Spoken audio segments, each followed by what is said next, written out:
ধৈর্য ধরে একটা কঠিন বিষয় শুনছেন, বিশ্বাস করুন আমি নিজেই ধৈর্য হারিয়ে ফেলতাম আপনাদের জায়গায় থাকলে। তার জন্য আপনাদের ধন্যবাদ। যেটা কঠিন বিষয়, সেন্সিটিভ বিষয়, সেটা নিয়ে প্রায় 2 ঘন্টা হতে চললো। আমি আপনাদের বেশিক্ষণ নেব না। যদি ভালো না লাগে আমি নিজে বুঝতে পারবো, আপনাদের চোখ মুখ দেখলে আমি সঙ্গে সঙ্গে বন্ধ করে দেবো। আজকের এই অনুষ্ঠান আয়োজন করার জন্য আমার বন্ধু মনোজ কুমার বিশ্বাস মহাশয়কে আন্তরিক ধন্যবাদ জানাচ্ছি। মঞ্চে উপবিষ্ট আজকের সবার প্রাণকেন্দ্র অসীম দা এবং অম্বিকাদা রয়েছেন এবং আরো অনেকে রয়েছেন। আমি বেসিক্যালি বাঙালি ঐক্যমঞ্চের পক্ষকেই আমি রিপ্রেজেন্ট করছি এখানে। আমি জানি না মাননীয় বিধায়ক মহাশয় আমাদের জাতি বলতে কি বুঝলেন, আমি কিন্তু বলতে চাইছি পরিষ্কার করে, উনি তো বলেননি। সেটা হচ্ছে এখানে কিন্তু নমশূদ্র বা রাজবংশী নয়। আমার জাতি বলতে আমি বুঝি বাংলাদেশ থেকে সকল উপাসনা। এটা কিন্তু আপনাদের মনুষ্যরা বোঝেন। তো বাংলাদেশ থেকে যারাই মুসলিমদের দ্বারা অত্যাচারিত এখানে এসছেন এবং অত্যাচারিত হওয়ার ভয়ে এসছেন, বা বাংলাদেশের হিন্দুদের উদ্বাস্তুদের বান্ধব যারা, তাদেরকে আরেকবার অভিনন্দন জানাচ্ছি। আপনারা যে বিষয়টাকে অত্যন্ত সিরিয়াস, সেটা আপনাদের চোখ মুখ দেখে এবং এতক্ষণ ধরে বক্তব্য শোনা থেকে বোঝা যাচ্ছে। রাজনৈতিক ব্যক্তিরা তাদের মতো করে বলেন, তাদের পক্ষেটুকু বলেন, অর্ধেক সত্যি বলেন, আবার অর্ধেক সত্যি বলেন না, যে সত্যি বললে আমার রাজনৈতিক সমস্যা হতে পারে। তো আমি এমন একটা জায়গাকে রিপ্রেজেন্ট করছি, বাঙালি ঐক্যমঞ্চ একদম অরাজনৈতিক একটা জায়গা। সাদাকে সাদা, কালোকে কালো বলবো, এবং সেটা বলবো কিন্তু একদম দেখিয়ে দেখিয়ে এখানে, যেটা অসীমদা বারবার বলছে। আমি আরেকবার একটা কথা বলতে চাই, সময় খুব সংক্ষেপ। আমি এই পর্যন্ত যত মানুষকে দেখেছি যে উদ্বাস্তুদের জন্য তার এই সামান্য বিধায়ক পদ তিনি যে কোনো মুহূর্তেই স্যাক্রিফাইস করতে পারেন এবং যে কোনো সময়ে নিজে সুপ্রিম স্যাক্রিফাইস অর্থাৎ জীবনের মায়াও ত্যাগ করতে পারেন, এমন একজন ব্যক্তির আমি সান্নিধ্য পেয়েছি, খুব অনুপ্রাণিত হই। তার জন্য আপনারা একবার হাত তালি দেবেন। সেটা হচ্ছে মাননীয় অসীম দা। প্রায় সারা রাত জেগে থাকেন, রাত 1টা 2টো যখন খুশি আমাকে ফোন করেন, আমিও ফোন করি। বাড়িতে মেলা বসিয়ে দিয়েছে, প্রাইভেট লাইফ বলে কিছু নেই, ছেলেটাকে লাগিয়ে দিয়েছে সিএর কাজে, নিজে করছে, লোক লাগিয়ে দিয়েছে, মানে সে পাগলের মতো ব্যস্ততা, পার্সোনাল লাইফ প্রায় শেষ। তো সেই লোকটার কথা একবার না বললে আমি অপরাধী হয়ে যাব। একটা কথা, মানে প্রবলেমটা গোড়াতে। আসলে আমি পূর্ববঙ্গের লোক, আমার জন্ম বাংলাদেশে, কিন্তু আমি বক্তৃতায় বলছি আপনারা করুন। প্রবলেমটা এখানে শুরু হয়েছে। অর্থাৎ ভয়টা না এমন জায়গায় গেড়ে বসেছে মানুষের মধ্যে, সেই জন্য এটা জনপ্রিয়তা পাচ্ছে না। মাননীয় বিধায়ক সাহেবরা বললেন 14 সালের মার্চ মাসে রুলসটা জারি হয়েছে। রুলস জারি না হলে তো আমরা অ্যাপ্লিকেশন করতে পারবো না। তারপরে কেউ সবাই কিন্তু চুপচাপ। যারা দাদা বললেন আন্দোলন করেছেন, সত্যিই তারা আমাদের গর্বের বিষয়। কিন্তু 14 সালের মার্চ মাসে এটা পাস হওয়ার পরে আমরা কিন্তু কাউকেই রাস্তায় দেখিনি যে এটাকে নিয়ে মানুষের দাঁড়ে দাঁড়ে যাওয়া। আমি সে হতভাগ্য ব্যক্তি, যিনি একজন ব্যক্তি অনেক বাড়িতে গিয়ে ঘাড় ধাক্কা দিয়ে ঘর থেকে বের করেও দিয়েছে আমাদের। আমি যখন বলেছি আসুন আমি অ্যাপ্লিকেশন করছি, আমরা দুজনে করি, আমি তো জানি পাশের গ্রামে আপনার বাড়ি ছিল, আপনি হয়তো ডব্লিউবিসিএস অফিসার, বিধায়ক ইত্যাদি ইত্যাদি অনেক কিছু হয়েছে, কিন্তু আপনাকে তো আমি চিনি, আসলে আমরা হাত ধরে ধরে অ্যাপ্লিকেশন করে মানুষকে পথ দেখাই, আমাকে ঘর থেকে বের করে দিয়েছে। তুমি পাগল হয়ে যেতে পারো, আমরা কিন্তু পাগল হয়ে যাবো। এই ধরনের কথা শুনেছি। ধীরে ধীরে ধীরে ধীরে মানুষের বাড়ি গিয়ে বুঝিয়ে বুঝিয়ে, সত্যি কথা বুঝিয়ে, ভয় ত্যাগ করিয়ে এখন কিন্তু হাজার হাজার মানুষ অ্যাপ্লিকেশন করছে। এখন আমার কারো বাড়িতে যেতে হচ্ছে না, মানুষেরা আমাদের বাড়িতে আসছে, আমাদের সঙ্গে যোগাযোগ করছে। এখন এমন সিচুয়েশন হয়ে গেছে, বিশ্বাস করুন আমরা একটা অলরেডি ওয়েবসাইট ডিজাইন করে ফেলেছি। ডেইলি হাজার হাজার ফোন তো আমি অ্যাটেন্ড করতে পারবো না, আর হাজার হাজার লোক তো আমাদের সঙ্গে যোগাযোগ করতে পারবে না। আমরা একটা ওয়েবসাইট প্রায় করে ফেলেছি, ইন্টারঅ্যাক্টিভ ওয়েবসাইটের মতো। আপনারা ওয়েবসাইটে ঢুকে না আপনার কোশ্চেন করতে পারবেন, আপনার ডকুমেন্টগুলো আপলোড করতে পারবেন। ধরুন আপনার বাংলাদেশের একটা ডকুমেন্ট আছে, এই দেশের একটা আছে, এটা হবে কিনা আপনি বুঝতে পারছেন না, আপনি তো বিশেষজ্ঞ নন। ওই ওয়েবসাইটে আপনি ছবি তুলে দিয়ে দেবেন। আমাদের প্রচুর ভলেন্টিয়ার আছে এবং সবাই নিবেদিত প্রাণ, এবং একমাত্র সংস্থা যারা একটা পয়সাও কারোর কাছ থেকে নেয় না, বরঞ্চ একটা পয়সাও কারোর কাছ থেকে নেয় না, বরঞ্চ এই যে ওয়েবসাইট ডিজাইন থেকে শুরু করে সমস্ত পরিষেবা বিনা পয়সায় এবং অবশ্যই আন্তরিকতার সহিত আপনাকে পরিষেবা দেওয়া হচ্ছে না। আসলে বেসিক্যালি আমরা আমাদের জন্মভূমির প্রতি একটু ট্রিবিউট দেওয়ার চেষ্টা করছি। তো আন্দোলন আমরা করেছি ঠিকই, কিন্তু আন্দোলনের ফসলটা তো তুলতে হবে আমাদেরকে। এই 1.5 বছর কেটে গেল, কারণ তো কোনো খবর পাওয়া যায়নি। আমাদের মতো দু একজন এত ইনসিগনিফিকেন্ট মানুষ, আমার কি মূল্য আছে? স্কুলের মাস্টার মশাই, তার কথা কেন লোকে শুনবে না? আমি অধ্যাপক, না আমি অ্যাডভোকেট, না আমি কোনো ল মেকার, আমার কথা কেন শুনবে? এটা নিয়ে প্রাণের দায়ে আমরা কয়েকজন মানুষ এটা নিয়ে পড়াশোনা করেছি। পড়াশোনা করে করে করে করে আমরা দেখেছি যে মানুষের সাইকোলজি বিচার করে, যদি এখানে যারা আছে, যদি আমি যদি জিজ্ঞাসা করি, আমি করে দেখেছি, মানে আগে তো আমাকে নিজেকে বুঝতে হবে। দাদা বললেন ইললিগাল মাইগ্রেন্ট কারা কারা সেখান থেকে মুক্তি পেয়েছি। আরে আগে আমি তো জানি আমি কিভাবে এসেছি, পাকিস্তান থেকে, বাংলাদেশ থেকে। আমার জন্মটা কোথায় সেটা আমি জানি। সেটা আমি যদি সত্যকে স্বীকার না করি, তাহলে আমাকে কে উপকার করবে? আমি যদি নিজের সত্যটা না বুঝি, আমি পুলিশকে পয়সা দিয়ে 10,000 টাকা দিয়ে এদিক ওদিক কায়দা কানুন করে একটা পাসপোর্ট পেড করে সেটা নিয়ে গর্বের সহিত বলি পাসপোর্ট আছে ভারতীয় নাগরিক। আরে আমি তো জানি ওইখানে প্লেস অফ বার্থ কি লেখা আছে সেটা তো আমি জানি যে আমার সত্যি কি মিথ্যে। এই সত্যির সামনে যতক্ষণ পর্যন্ত আমরা প্রত্যেকে নিজেকে দাঁড় করাতে না পারবো, ততক্ষণ পর্যন্ত সিএর ভয় কাটবে না। আগে নিজের জন্মভূমিকে, মাতৃভূমিকে সম্মান দেওয়ার সুযোগ পেলে দেব, নিজের জন্মস্থানকে মর্যাদা দেওয়ার সুযোগ পেলে দেব। এই যতক্ষণ পর্যন্ত প্রতিজ্ঞা না হবে, যা হয় হবে, মাস্টারি চাকরি চলে যাবে, আমার মায়ের সম্মান আমি দিতে চাই। এই আদর্শ যদি মাথায় না ঢোকে, অন্তরে না ঢোকে, দাদা কেউ বাঁচাতে পারবে না, কোন সরকার, কোন নেতা বাঁচাতে পারবে না, নিজেই মরে গেছে। তাই আমি এখন জিজ্ঞাসা করি, সাহস পাই, অনেকে বলে, আগে কেউ বলতো না, যে পূর্ববঙ্গ থেকে এসছেন এমন কজন আছেন এখানে, আমি জানতে চাইছি, এটা হাত তুলুন দেখি। ভেরি গুড, এইটা একটা আমাদের সাফল্য। এখনো পর্যন্ত আমরা 10% 15% লোককে দেখেছি মিটিং এ হাত সাহস করে হাত তোলে। আজকে আমি দেখলাম প্রায় 50% লোক হাত তুলেছে। তাহলে মানুষের মধ্যে জাগরণ হচ্ছে। এবার এই জাগরণ তো হলো, মাস্টারমশাই তো অনেক আবেগের কথা বললেন, বাট অ্যাপ্লিকেশন করলে আমার ঘরে যে ছোট্ট ছেলেটি আছে বা মেয়েটি আছে, আমার চাকরি চলে যাবে না তো, আমার ব্যবসা চলে যাবে না তো, আমার কোনো বিপদ হবে না তো, এটা কোনো ফাঁদ নয় তো, আমার যেভাবে আছি তো, তাই না? তো তাহলে আমরা একটু আইনটা দেখি। দাদা বললেন, একদম শুরুতেই বললেন, পৃথিবীর কোন দেশে এই ওখানে চলে যাও, এমএইসি নোটিফিকেশনটা চলে যাও।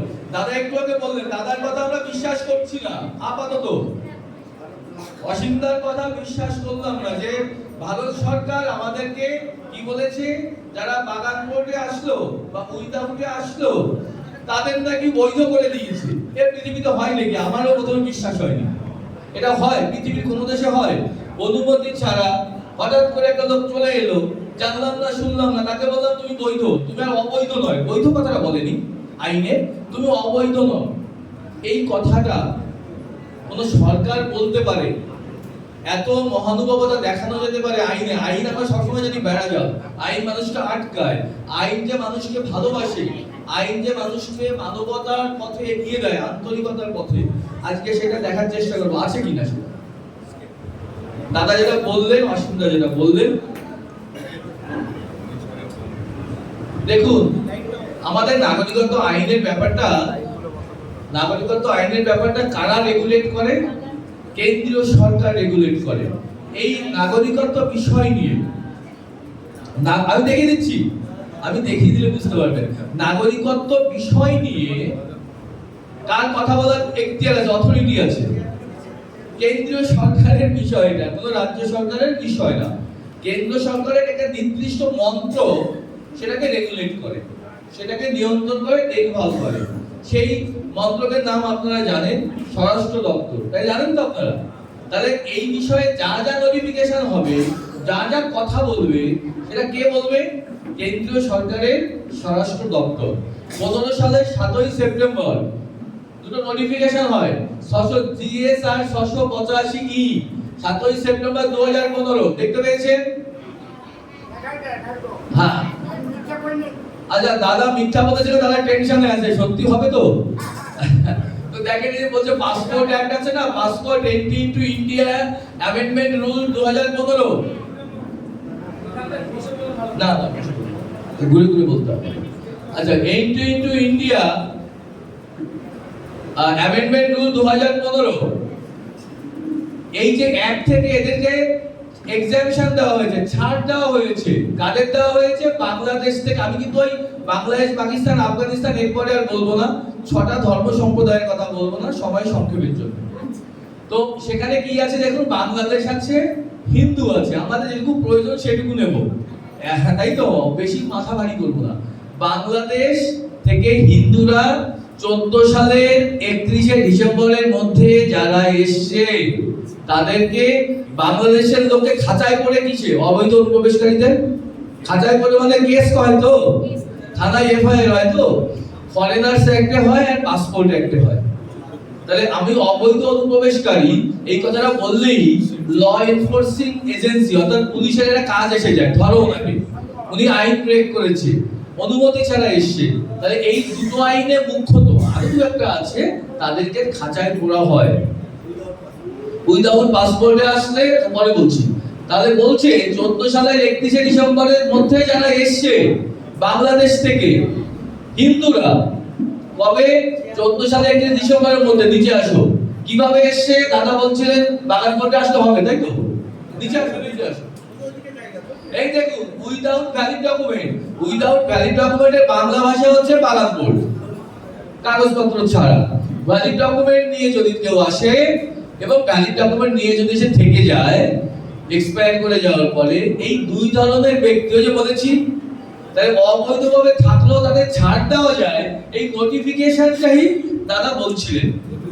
ছাড় দিয়েছে, ধরে নিলাম সিএ হয়নি, 15 সালের পরে সিএ আইন হয়নি, নাগরিকত্ব হচ্ছে না, তাও এটা কিন্তু আমাদের কাছে খুব গুরুত্বপূর্ণ একটা বিষয়, বিষয় কি না? যে পাসপোর্টে একটা আমার এগেছে কেস, আমরা নিচে চলে যাও, একটা নিচে যাও। এই দেখো, তারপরে ফরেনার্স অ্যাক্ট দিয়েছে, 46 সালের ফরেনার্স অ্যাক্টে দিয়েছে যে 14 সালের 14 সালের 31 ডিসেম্বরের মধ্যে যারা এসছে বাংলাদেশের হিন্দু, তাদেরকে তাদের বিরুদ্ধে কিভাবে আসবে? উইদাউট ভ্যালিড ডকুমেন্টস, এবং নিচে আসো উইথ ভ্যালিড ডকুমেন্টস, এগুলো দিয়ে তাদের এক্সাম করে দেওয়া। এক্সামিশন আছে, examination of certain classes of foreigners. আমি একটু দ্রুত বলে যাচ্ছি, সবাই সংক্ষেপ, বুঝতে পেরেছেন? আমি সরাসরি যাচ্ছি, এক জায়গায় থাকবো না, সরাসরি যাচ্ছি। তাহলে আমাদেরকে এক্সাম করে দেওয়া হলো যে বাংলাদেশ থেকে হিন্দুরা যারা যারা বাধ্য হয়েছে ভারতবর্ষে আশ্রয় নিতে, তাদেরকে তাদের এগেইনস্টে আর ফরেনার্স অ্যাক্ট, পাসপোর্ট অ্যাক্টে কোনো কেস করা যাবে না। অর্থাৎ আমাদেরকে আর ইললিগ্যাল মাইগ্রেন্ট, অবৈধ অনুপ্রবেশকারী বলা যাবে না। কোথায় বলা আছে? কিন্তু দুর্ভাগ্যের বিষয়, আমাদের এমন কোনো বান্ধব নেই যে আমাদেরকে এটা একটু জানিয়েছে। জানিয়েছে কেউ? আইনটা বলবো কাদের জন্য? আপনি যতই আফগানিস্তান বলুন, আফগানিস্তান সর্বসাকুল্যে বলা 1-2 হাজার লোক হতে পারে এই সম্প্রদায়ের, পাকিস্তানে বলে কয়েক হাজার, হ্যান্ডফুল লোক হতে পারে, কিন্তু কোটি কোটি লোক তো বাংলাদেশের লোক, ওয়েস্ট বেঙ্গলে। আমাদের বিপদ, কিন্তু আমাদের কোন নেতা নেত্রী কেউ কখনো মিটিং এ এখানে উচ্চবাচ্য করে না, তো আমি শুনিনি, আপনারা শুনেছেন কিনা জানি না। এই যে 15 সালে তো নোটিফিকেশন হলো, 15 সালে তো জানতে পেরেছিলেন? আমিও জানতে পারি, আমরা কেউ জানতে পারিনি। কেন জানতে পারিনি সেটা মনস্তাত্ত্বিক, সমাজতাত্ত্বিক একটা বিষয়, সেটা অন্য একদিন ছোট করে আলোচনা করব। আচ্ছা এইটা তো বললো তাহলে ছাড় দেওয়া হলো, ছাড় দিতে পারে। এবার 55 সালের অ্যাক্টে চলে যাও, 1955 সালের অ্যাক্টে চলে যাও। দাদা যেটা বারবার বলেন, প্রথমে বক্তৃতাই বলে, সেটা কিন্তু দেখিয়ে দিই দাদা। ওটাই যাও, ওখানে ভুল জায়গায় চলে গেলে কেন?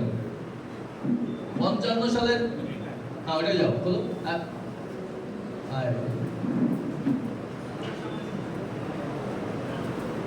উত্তরবঙ্গে এরকম করলে হবে না, এই সামান্য একটু নিচে আসো, 3 নম্বরে আসো, নিচে আসো, বেশি দূর যাবে না। আচ্ছা এখানে এখানে এখানে এই দেখো, এই দেখেন আপনারা 2 নম্বর ইন্টারপ্রিটেশনে আছে illegal migrant. Illegal migrant means a foreigner. দাদা পড়ে শুনিয়েছে, আমি দেখাচ্ছি এটা। এই দেখুন আমাদের এক্সাম্পশন, নিচে আসুন, নিচে আসুন। ইললিগ্যাল মাইগ্রেন্ট কাকে বলে সংজ্ঞা দিয়েছে, এইখানে বলেছে যে সমস্ত হিন্দু, শিখ, বুদ্ধিস্ট, জৈন, পারসি এন্ড খ্রিস্টান ফ্রম আফগানিস্তান, বাংলাদেশ, পাকিস্তান যারা ভারতবর্ষে এসেছে তাদেরকে, এবং এই যে অ্যাক্ট দুটোতে ছাড় দেওয়া হয়েছে, তাদেরকে আর ইললিগ্যাল মাইগ্রেন্ট বলা যাবে কি না। তাহলে আমরা একটা মুক্তি পেয়েছি। কি মুক্তি পেয়েছি? আমি এগুলো বলছি কেন, দেখুন এগুলো আমরা একটা অস্ত্র তুলে দিচ্ছি, কিন্তু আদর্শ প্রথমে বলে দিয়েছে, আদর্শ অনুপ্রাণিত না হতে পারলে আমার এই বক্তব্যের কোনো মানে থাকবে না। ইললিগ্যাল মাইগ্রেন্ট আর বলা যাবে না, তার মানে আমার বিরুদ্ধে আর অবৈধ শব্দটা ব্যবহার করা যাবে না। তখনকার আইন অনুযায়ী, আজকে দিদি ভাই, তখনকার আইন অনুযায়ী আমাদের যদিও ইললিগ্যাল মাইগ্রেন্ট হিসেবে ধরুন কোন ব্যক্তি 90 সালে বাংলাদেশ থেকে এসছে, বাধ্য হয়েছে, কথাটা এসছেন না, হিন্দু বাংলাদেশ থেকে আসে কিন্তু বাধ্য হয়ে। কোন ব্যক্তি 90 সালে বাংলাদেশ থেকে এখানে এলেন, এই কথাটা ঠিক নয়।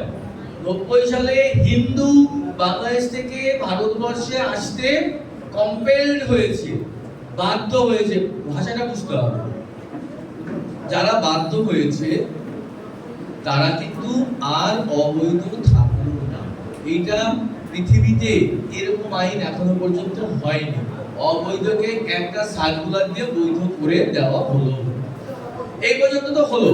এবার সেটা রিফ্লেকশনটা কোথায় এলো?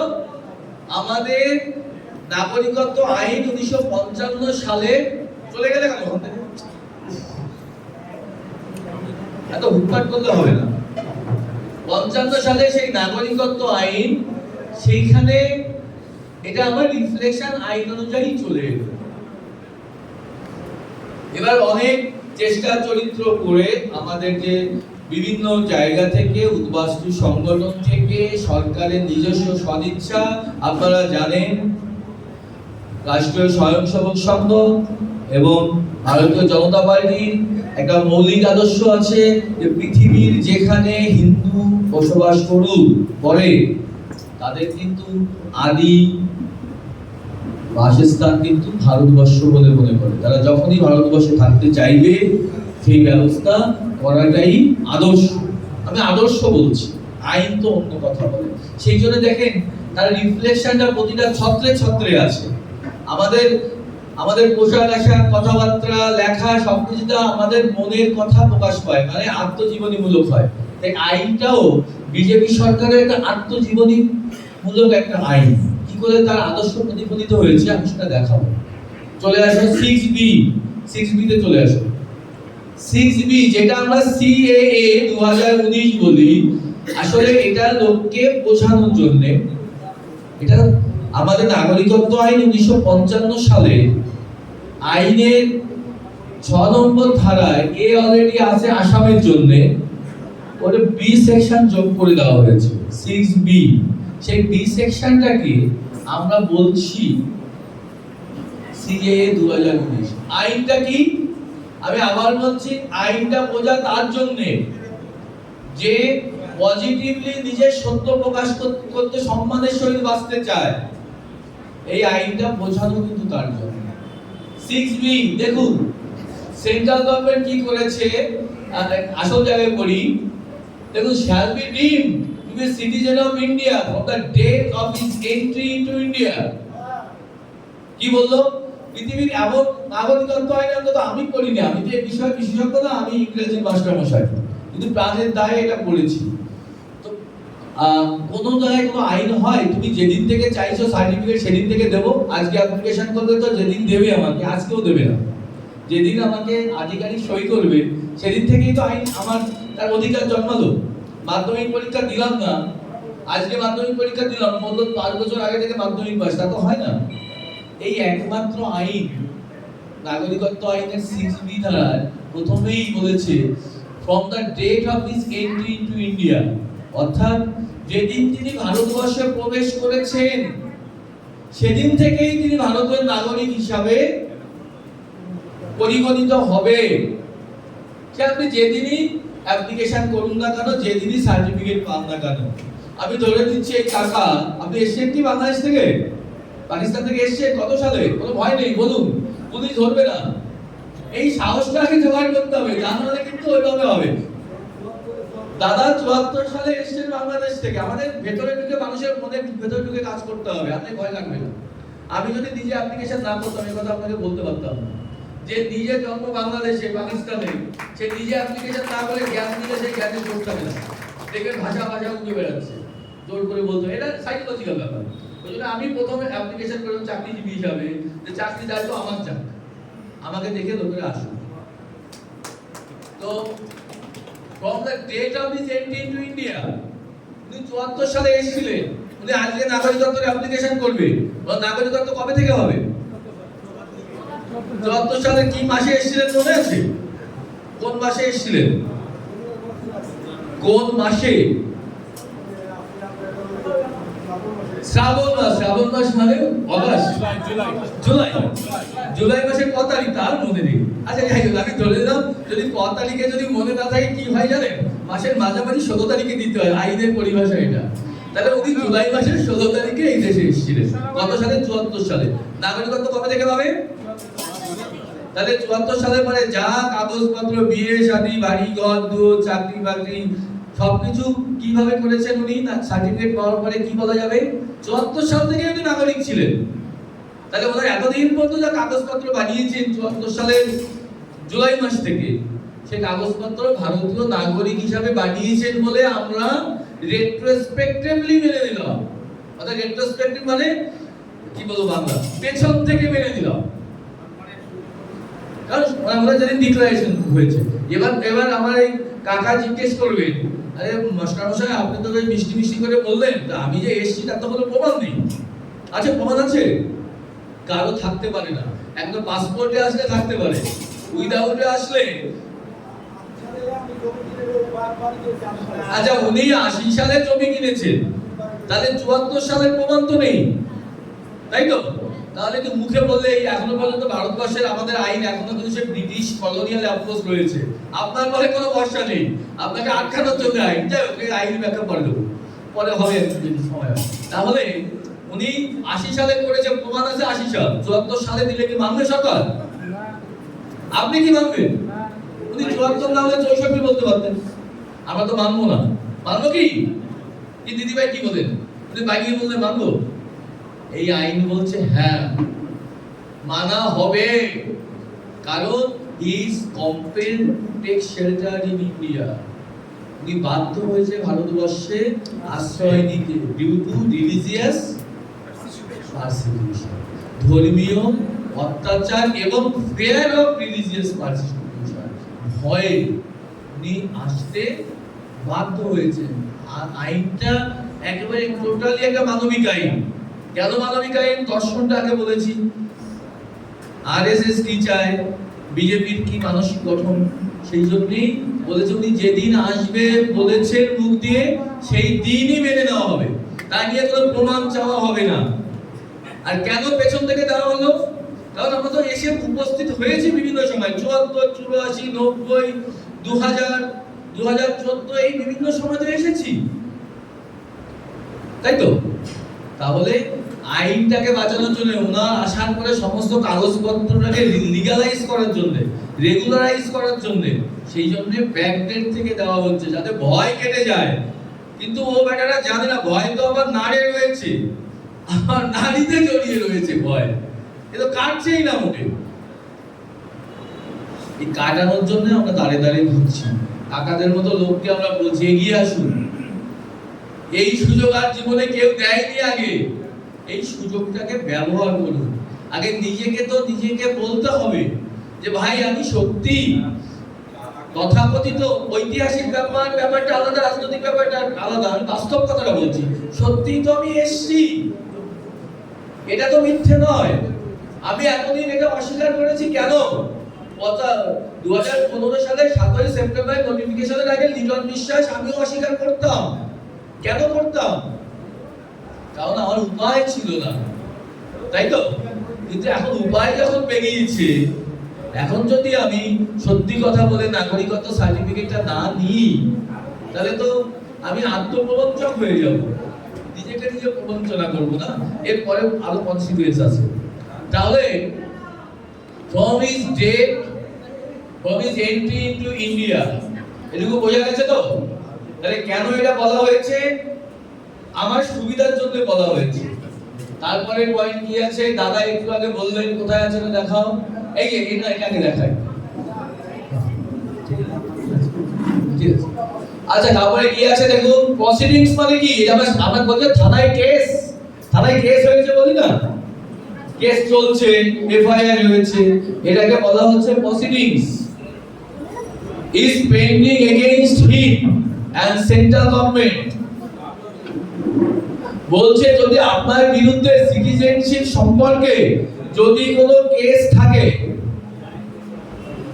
আপনার বিরুদ্ধে সিটিজেনশিপ সম্পর্কে যদি কোনো কেস থাকে, সেই কেস থাকলেও আপনার অ্যাপ্লিকেশন করতে কোনো বাধা নেই। বুঝতে পেরেছেন? আপনি যদি পাসপোর্ট করতে যান, আপনার ছেলের যদি পুলিশ ভেরিফিকেশন করতে যান, দেখবেন কি আগে জিজ্ঞেস করে কোনো থানায় কোনো কেস রয়েছে কিনা আপনার ছেলের বিরুদ্ধে, বা আপনার পাসপোর্ট করতে গেছেন আপনার বিরুদ্ধে। তাহলে কি হবে? তাহলে বন্ধ করে দেবো? যদি এমএলএ সব হয়, এই হচ্ছে বাঙালিদের আসল অবস্থা। আপনারা কেউ অ্যাপ্লিকেশন করেননি, আমি অ্যাপ্লিকেশন করেছি। এয়ারলাইন্সের ডিফারেন্স মনে রাখবেন। তার জন্য কোথায় আমরা সবাই জানি, কিন্তু কেউ কিন্তু অ্যাপ্লিকেশন করেনি, কিন্তু প্রথম ব্যক্তি আমি অ্যাপ্লিকেশন করেছি। এই জন্য আমার কথা লোকে শোনে। বুঝতে পেরেছেন আমি কি বোঝাতে চাইছি? আমি জানি এই লোকটা যেমন বাংলাদেশে তিনি অ্যাপ্লিকেশন করছেন না, উনি জ্ঞান দিলে তো শুনবে। আমাদের এই প্রবলেমটা সরকারের পারসিস্ট করছে। যাই হোক, আপনার যদি কারো চলে যেতে ইচ্ছে করে, কাইন্ডলি জোর করে রাখা যাবে, চলে যাবেন, কিন্তু থাকলে বসে থাকতে হবে। যদি কারো চলে যেতে ইচ্ছা করে আপনারা চলে যাবেন, যে কয়জন দুজন শুনতে যাবে, এরপরে আরেকটা ভিডিও হয়, তাহলে সেই কেস থাকা সত্ত্বেও তিনি অ্যাপ্লিকেশন করতে পারবেন। তাই একটা আইন বললাম, একটা আমি প্রথমে বললাম ফার্স্ট কথা, আপনি যেদিন থেকে চাইছেন সেদিন থেকে পাবেন, পরিষ্কার বোঝা গেছে। আর আপনার বিরুদ্ধে কোনো কেস থাকলে সেই কেসও কোনো অন্তরায় নয়, এটা বলা আছে। নেক্সট, দাদা চলে গেলেন, এই দেখুন রাইটস আর প্রিভিলেজে লেখা আছে। দাদা বারবার বলছিলেন না যে অ্যাপ্লিকেশন করার জন্য আপনার কোনো অধিকারী, এবার আপনি বলতে পারেন আমাকে যে আমি তো সার্টিফিকেট পেলে তখন আপনার এইসব অধিকার জন্মে গেল। আজকে সার্টিফিকেট পেলাম যে আমি 74 সাল থেকে নাগরিক, এই সার্টিফিকেট না পাই তাহলে তো নাগরিক হলাম না, তাই তো? তা বলছে সার্টিফিকেট পাওয়া লাগবে না, যেদিন আপনি অ্যাপ্লিকেশন করলেন ওই দিন পর্যন্ত আপনি যা পেয়েছেন, অ্যাপ্লিকেশন করার জন্য আপনার বিরুদ্ধে আপনার কোনো অধিকার,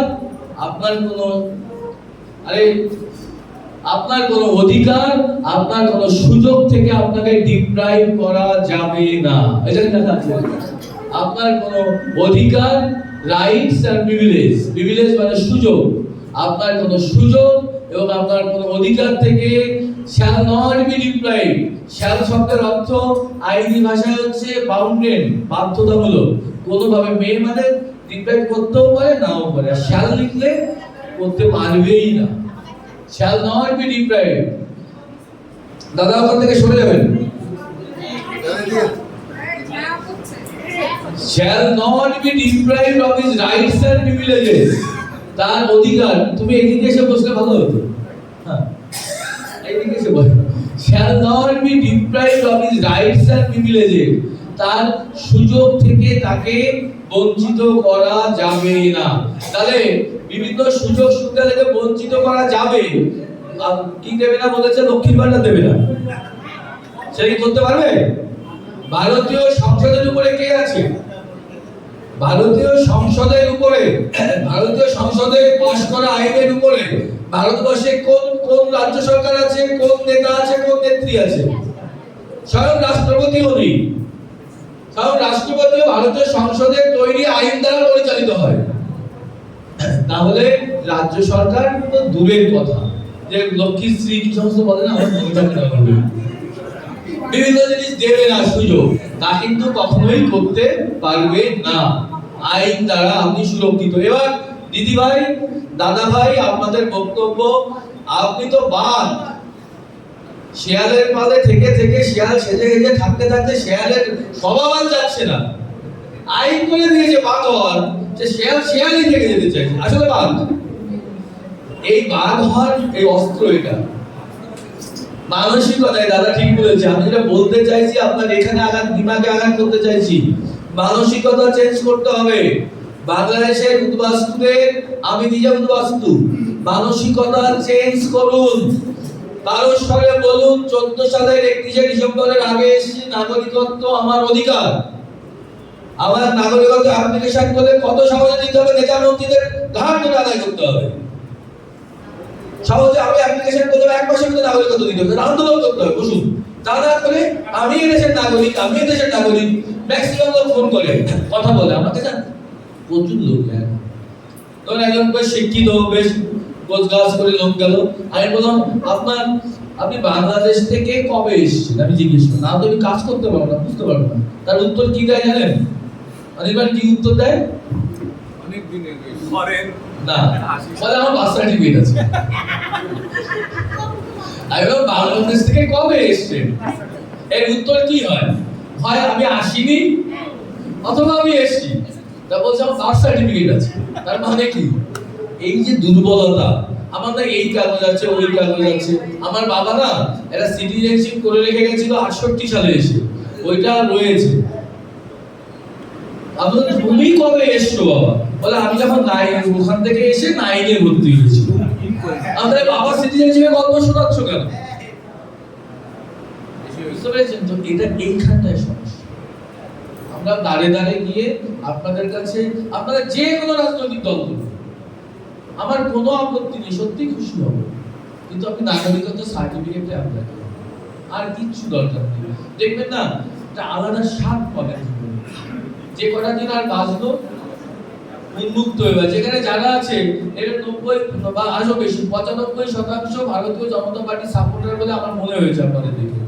ভারতীয় জনতা পার্টি কেন করছি আমরা? না, আমরা উদ্বাস্তু হিন্দু, আমাদের কথা ভারতীয় জনতা পার্টি ভাবে, আমাদের নাগরিকত্ব দেবে, এই আশা নিয়ে কিন্তু আমরা ভারতীয়, দুটো কারণ, এটা হিন্দুত্ব, সেটা হিন্দুত্ব কারণেই আমরা উদ্বাস্তু হয়েছি, এই আশা নিয়ে কিন্তু ভারতীয় জনতা পার্টি করি। কি ফেলাছিল আপনি ভাবুন, আমরা ভারতীয় জনতা পার্টি করছি উদ্বাস্তু হয়ে, এবং উদ্বাস্তুদের দেখবে, তারা দেখছে। অথচ আমি জনতা পার্টির মেম্বার, জনতা পার্টির কর্মী, জনতা পার্টির সাপোর্টার, আমি সেই আইনটাকে ফলো করছি না। কি অদ্ভুত একটা ফেলাছি না? দাদা একটু আগে বললেন, তৃণমূলের এক বড় নেতা, তিনি অ্যাপ্লিকেশন করেছেন। আমি বললাম, উনি নরেন্দ্র মোদীর ভক্ত, উনি আমার থেকে নরেন্দ্র মোদীকে, আপনার থেকে নরেন্দ্র মোদীকে বেশি বিশ্বাস করেন। তিনি উদ্বাস্তু, তিনি অ্যাপ্লিকেশন করেছেন বিরোধী দল করা সত্ত্বেও। অথচ আমি ভারতীয় জনতা পার্টির মেম্বার, জনতা পার্টির সাপোর্টার, অথচ আমি সেই নরেন্দ্র মোদীর আইন, সেটাকে কিন্তু আমি মর্যাদা দিলাম না। এই যে সাইকোলজিক্যাল প্রবলেম, সমস্যা, এখান থেকে বেরিয়ে আসার অস্ত্রগুলো আপনাদের তুলে দিচ্ছি। আপনারা দয়া করে বারবার সিংহ হতে চেষ্টা করুন, মেষ হয়ে থাকবেন না, তাহলে আমার কোনো অধিকার থেকে আমি বঞ্চিত হব না। আরেকটা জায়গায় আছে, সেখানে বলা হয়েছে, যদি আপনার বিরুদ্ধে কোনো কেস থাকে, সে তো আপনি অ্যাপ্লাই করতেই পারবেন। যদি আপনার বিরুদ্ধে কেস নাও থাকে, তাতেও তো অ্যাপ্লাই করতে পারবেন। যদি কেস থাকে দীর্ঘদিন ধরে 10 বছর ধরে ঝুলছে কেসটা হাইকোর্টে বা জজ কোর্টে, আপনার নাগরিকত্ব সার্টিফিকেট পাওয়ার সঙ্গে সঙ্গে কেসও বন্ধ হয়ে যাবে। সেই কেসও অটোমেটিক অ্যাবেটেড হয়ে যাবে, লিখে দিয়েছে। দেখে দাও অ্যাবেটেড কোথায় লেখা আছে,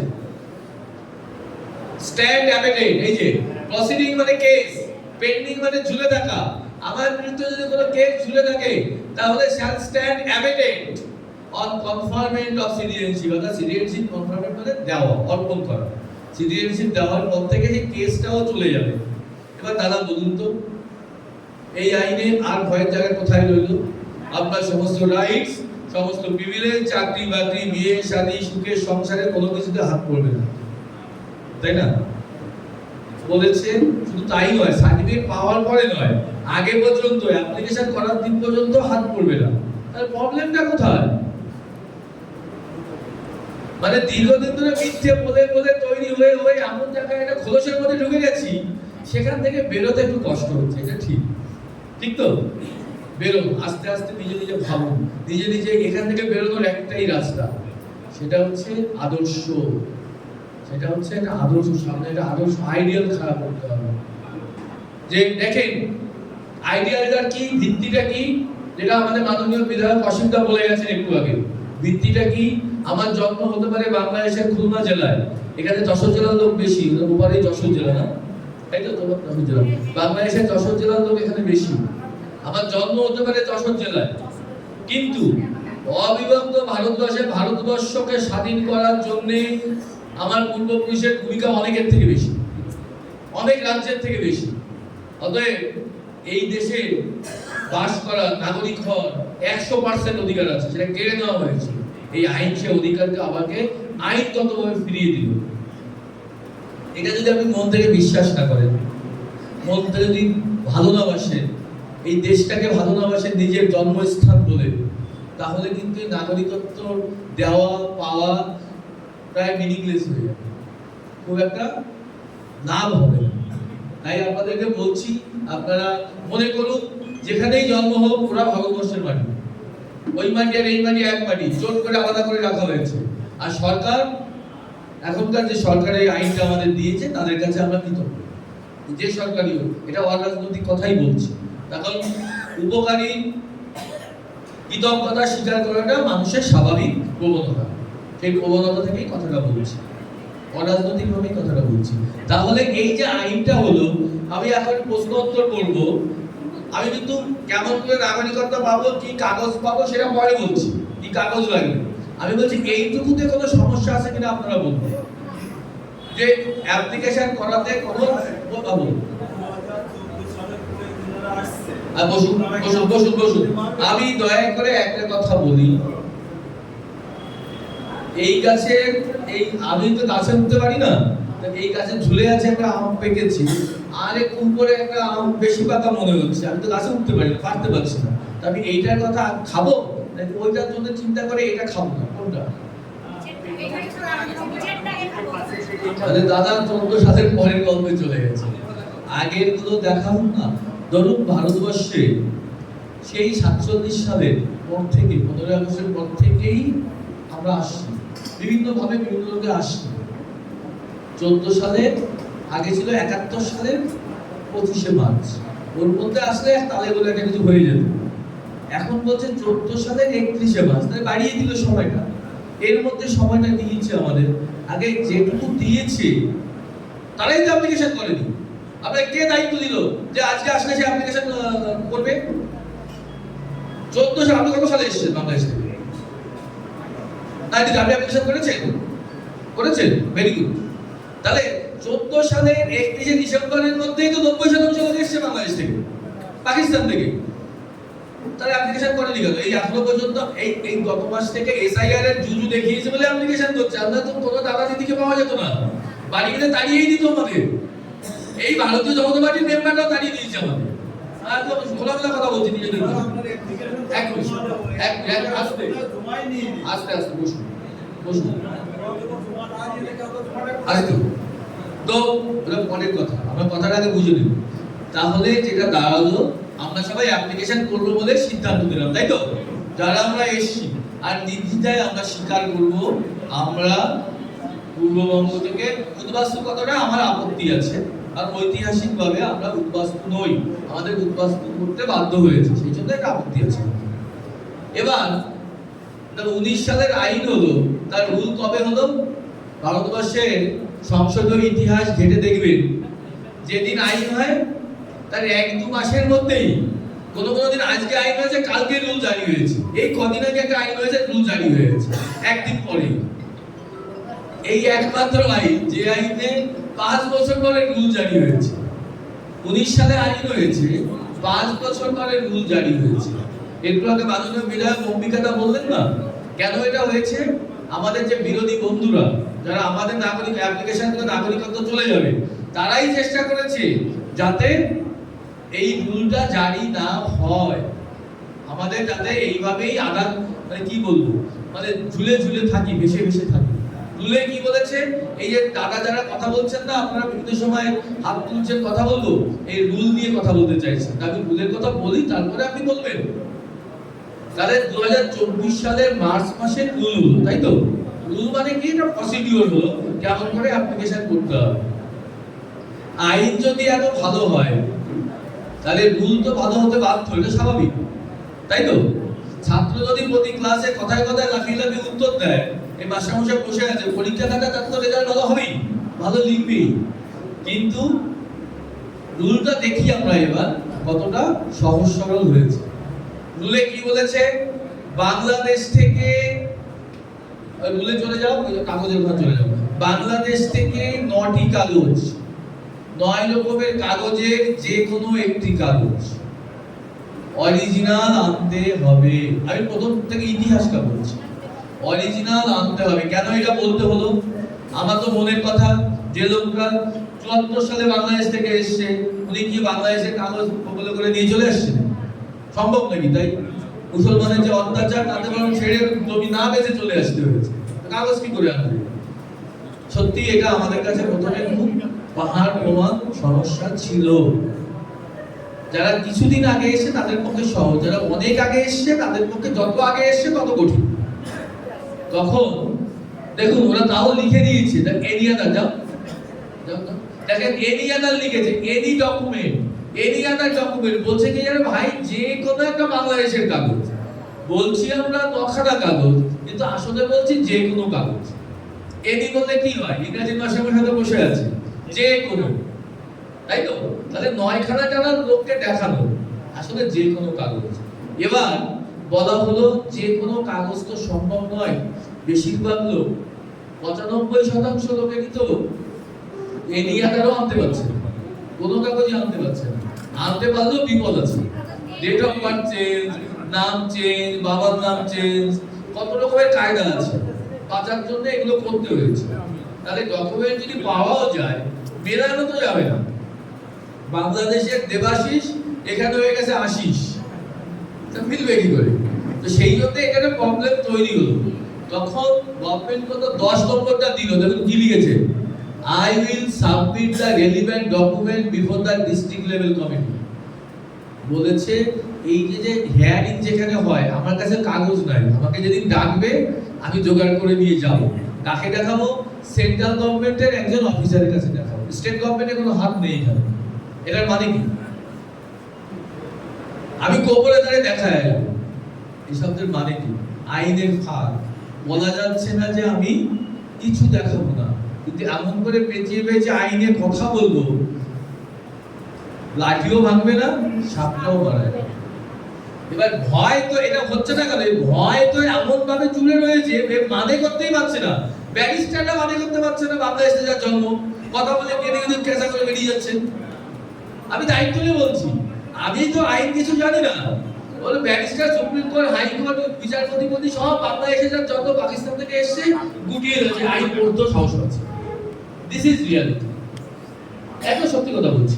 তাহলে দেখেন কি বলছে, I will submit the relevant document before the district level body. কে না জানে এই যে এসআইআর আসছে, যদি এই মনোজদার মতো লোকজন, যদি নেতারা যদি সেন্ট্রাল গভর্নমেন্ট চাপ সৃষ্টি করে, 50 লক্ষ বাংলাদেশের উদ্বাস্তু হিন্দু যারা প্রকৃত মানে দাবিদার নাগরিকত্বের, তারা কাগজের জন্য নাগরিকত্ব পাচ্ছে না, ওই ডিস্ট্রিক্ট লেভেল কমিটিকে তোমরা নির্দেশ দিয়ে দাও, কি দেখাবে দেখে নাও, কি হবে কিনা, হবে, হওয়াটা স্বাভাবিক কিনা।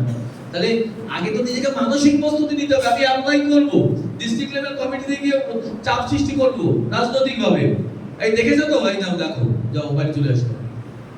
হ্যাঁ, এবার এরকম এই জন্য এটা করা হয়েছে, এটা বুঝতে হবে আপনাদের।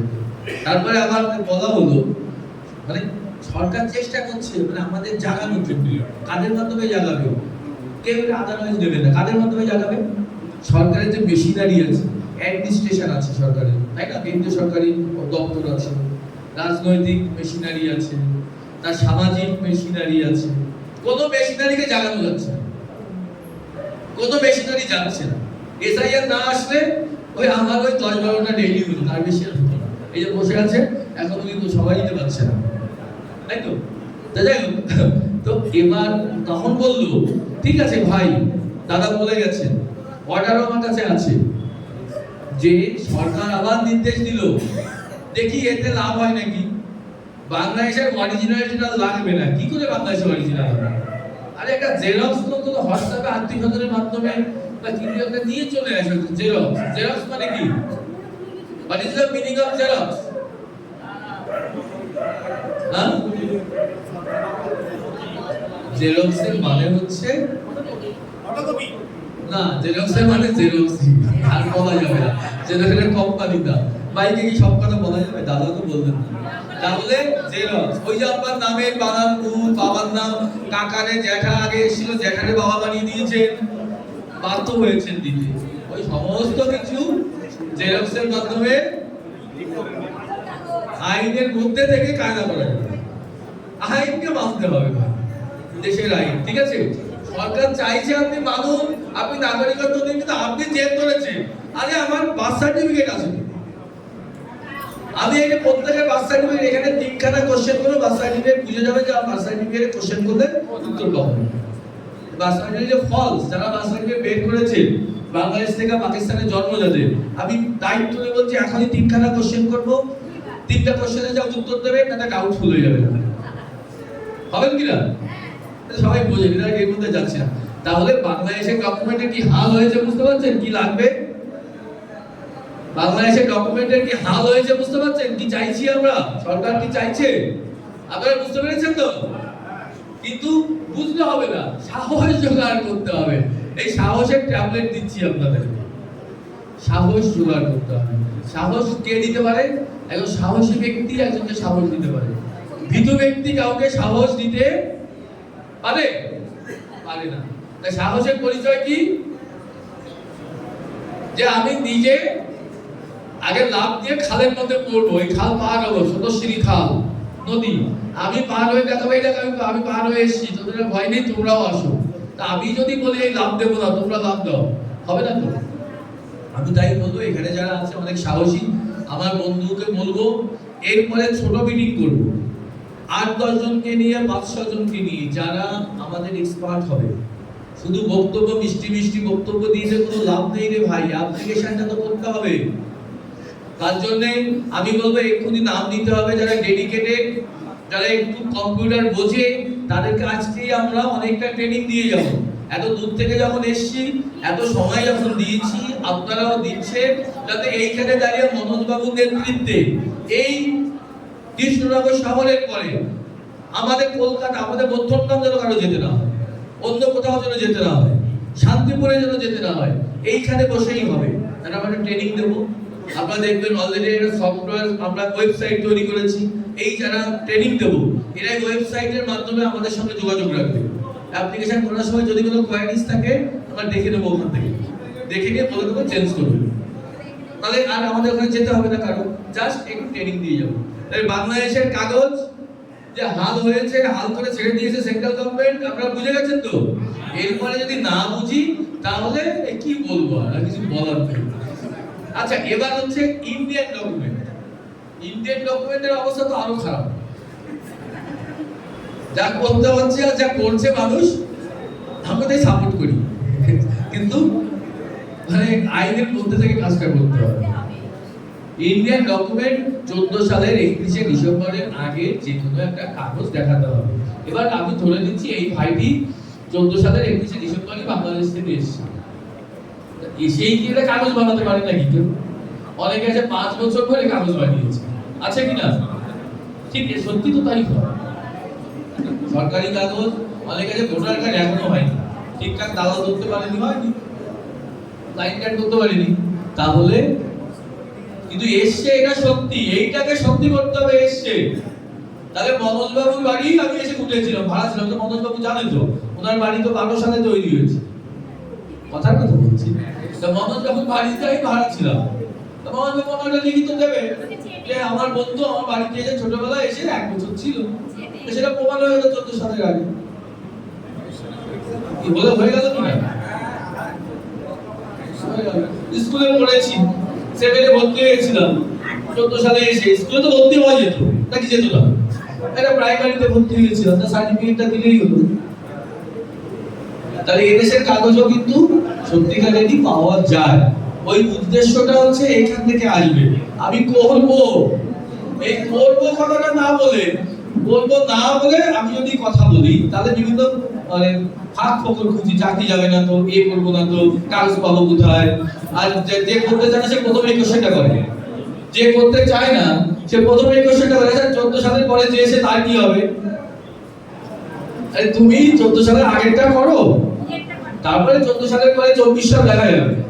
যাই হোক, তাহলে বাংলাদেশের কাগজ, ইন্ডিয়ার কাগজ আমাদের হয়ে গেছে, হয়ে গেছে তো। এই পর্যন্ত হলো আমাদের রুলস এর ব্যাখ্যা। এবার আমরা যেটাই যাব, এর প্রসিডিউর, দূর থেকে এসেছেন, এর প্রসিডিউরটা কি হবে, ফ্লো চার্টটা কি। আপনি কাগজ জোগাড় করবেন, মনে রাখবেন বাংলাদেশের আপনি জেরক্সই আনেন, কিন্তু সেটা দেখতে যেন অরিজিনালের থেকে ভালো হয়। এখন হয়তো এই যারা এই যে আমাদের কম্পিউটারে ছেলেপেলে আছে ওরা জানে তো, সুন্দর করে পিডিএফ করেন যেন অরিজিনালের থেকে দেখতে ভালো লাগে দেখতে। কালার ছবি তোলেন, আরে উদ্বাস্তু বলে তো মরে যায়নি রে বাবা। পিডিএফ করে কালার ছবি তোলেন, ছবি তুলে দেখান, কি করছে জানেন?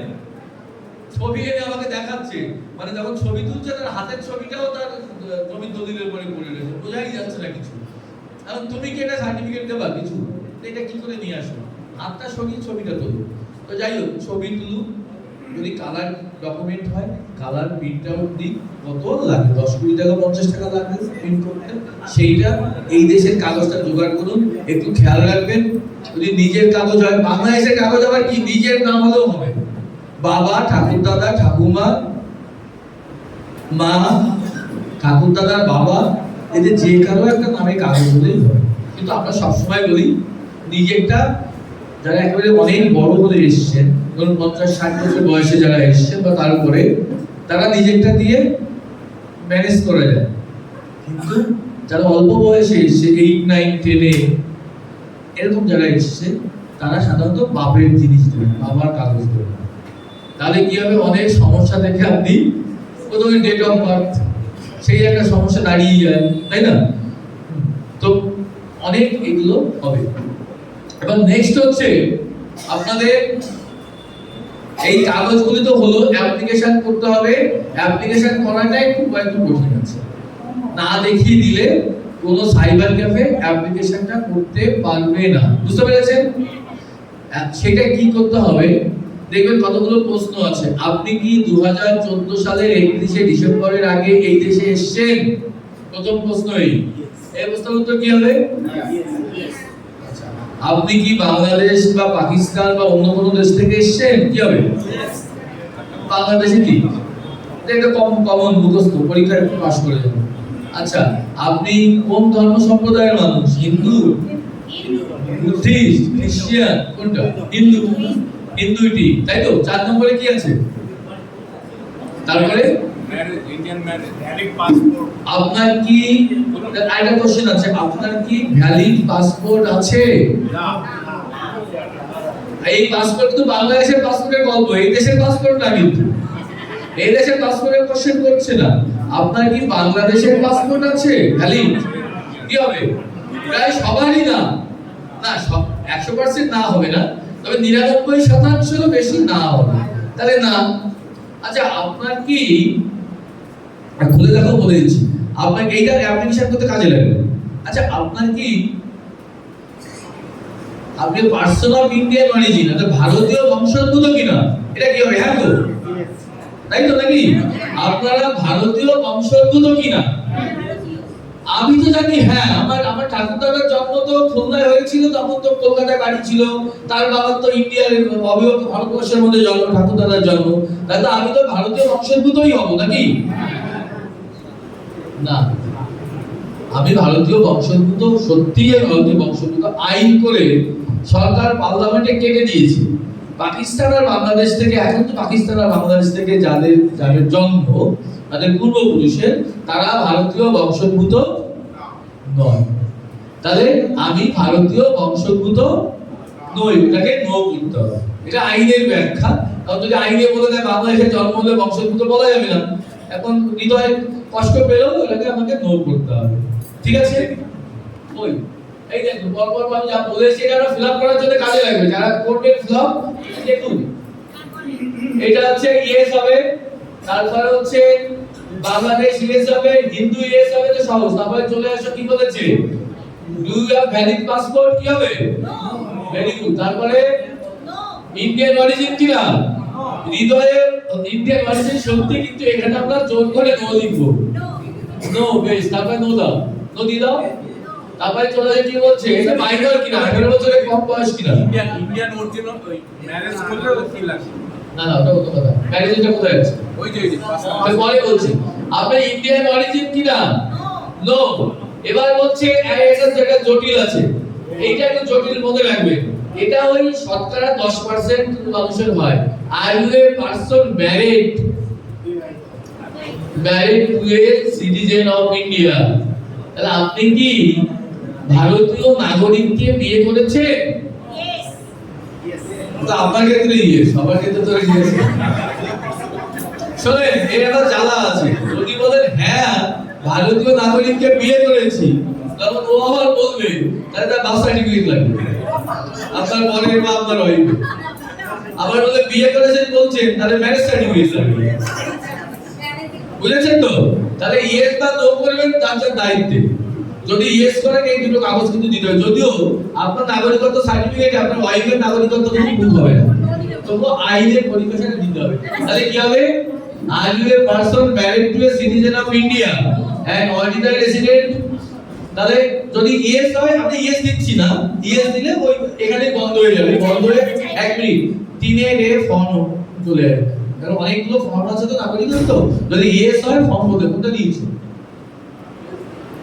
আচ্ছা ওটা দিলে নো দাও, নো দাও, নো দাও, তাহলে ওটা অন্য দিন চলে যাবে। আচ্ছা নো, তারপরে কি আসছে 18 বছর কিনা, নো, বেশ দাও দাও। তারপরে সবই নো হবে, দেখুন। আচ্ছা এই যে দেখুন 9 নম্বর নো হবে, 10 নম্বর নো হবে, মনে থাকবে তো? এই ছোটবেলা বাচ্চাদের মতো আর কি। 9 নম্বর নো, 10 নম্বর নো, 11 নম্বর ইয়েস। কেন? সময় কম তো, ব্যাখ্যা কম দিচ্ছি। এই পর্যন্ত বোঝা গেছে? যারা অ্যাপ্লিকেশন করবেন পারবেন তো? পারবেন? তাহলে আমাদের এখানে আর কষ্ট করতে হবে না। আচ্ছা এরপরে এটা টিক দিয়ে এবার ফর্মে ঢুকে যেতে হবে। বুঝেছেন? পেয়ে যাবে, দিদি ভাই পেয়ে যাবে। এবার একটা কথা আছে, এইটা কিন্তু সহজ। এই যে প্রসিডিউরটা দেখাচ্ছি, এখানে নতুন কিছু নেই। কঠিন কোনটা? বাংলাদেশের কাগজের টাইম, আপনার ডেট অফ বার্থ, এই দেশের কাগজ কখন ইস্যু হয়েছে, বাংলাদেশের কাগজ কখন ইস্যু হয়েছে, দুটোর মধ্যে কন্ট্রাডিকশন আছে কিনা, ওইখানে কিন্তু একটু যারা বিশেষজ্ঞ, যারা বোঝে, তাদেরকে ছুঁয়ে দিতে হবে। ছুঁয়ে দিয়ে সে যদি বলে বাংলাদেশের কাগজ এটা হবে, ইন্ডিয়ার কাগজ এটা হবে, মানে সেলফ কন্ট্রাডিকশন না আসে, সেই জন্য এই দুটো যদি হবে বলে। আর একটা জিনিস হচ্ছে যে আমার পরে যেটা ছেড়েছে না, আমি কবে এসেছি, 90% মানুষ খালি মিথ্যা কথা বলে, যেদিন এসে স্বীকার করে না, এটা আগে পরে ডেট দিয়ে দেয়। ওইটা করবেন না। যেদিন এসে সেদিন ডেট দিয়ে দেখে সব মালার মতো মিলে গেছে। যখনই মানুষ ডেট আগায়, পিছায়, তখনই কিন্তু